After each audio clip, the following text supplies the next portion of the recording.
So we have our ICP sorted then, but at any one time, there's only going to be a small proportion of those customers in market. So how do we sort of suggest you optimize for intent?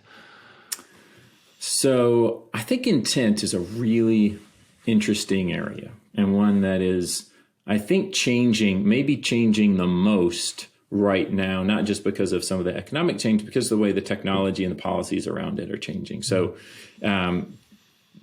if you look at sort of traditional third-party intent signals, right? So to give an example, I have a friend who he runs a company that does compliance software for drug trials, very specific, right? And in sort of the promise, the potential of third-party intent would be that he would be able to know when a specific person, a specific company read a very specific article somewhere about a particular part of drug trial compliance management, and he could, oh, great, and then reach out and say, oh, I'm so glad you're interested. It's a great promise. I think in reality, as those of us who've used it know, you get some of the signals some of the times, and a lot of times it's more oblique than that.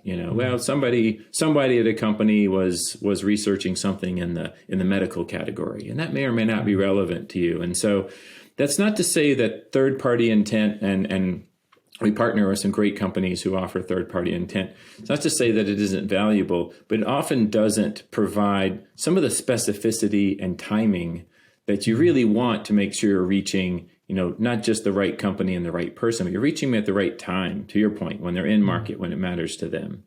And I think what we're seeing is that companies are leaning more and gleaning more from the strongest signal of intent, of first-party intent, which is their website, right? So, if you think about what it's like to be the owner of a website these days, if you're lucky, 2% of the people who come to your website actually fill out a lead form or raise their hand in some way or offer an email address and say, okay, pick me, talk to me. The other 98% are unknown.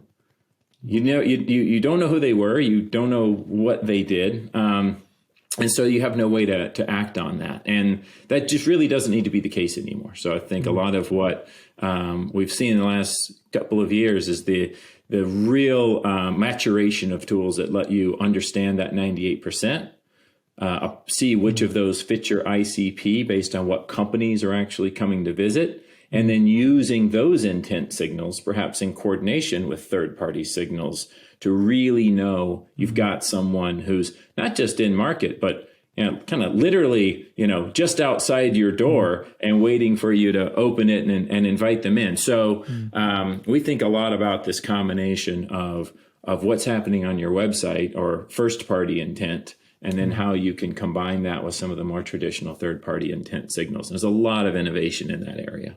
I think it's a really good point. And actually we're seeing here, I don't know if you're seeing the same in America, but we're seeing more of the B2B companies building more like media machines within their organizations. They're acting a little bit more like a B2C organization in terms of the content they're producing, the podcast, the video channels, all this kind of stuff to build that brand, to suck those potential customers into them, to be able to own that data, the sort of the power of the first party data. So I don't know if that's the sort of the same in the US, but I guess companies like HubSpot and Drift are kind of at the forefront of that type of model, really.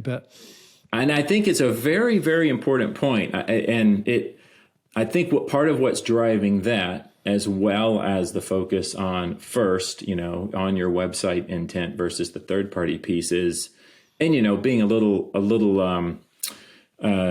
glib about it, but you could go back even 5 years and just assume, well, thanks to the way cookies work and thanks to the information that's available through my network partners, I can get to whoever I need to, wherever they are. And that's not the case, right? And that's increasingly not going to be the case as the cookie policies and the privacy laws continue to mature, right? And in ways that are great for internet consumers. And as businesses, we have to plan for that.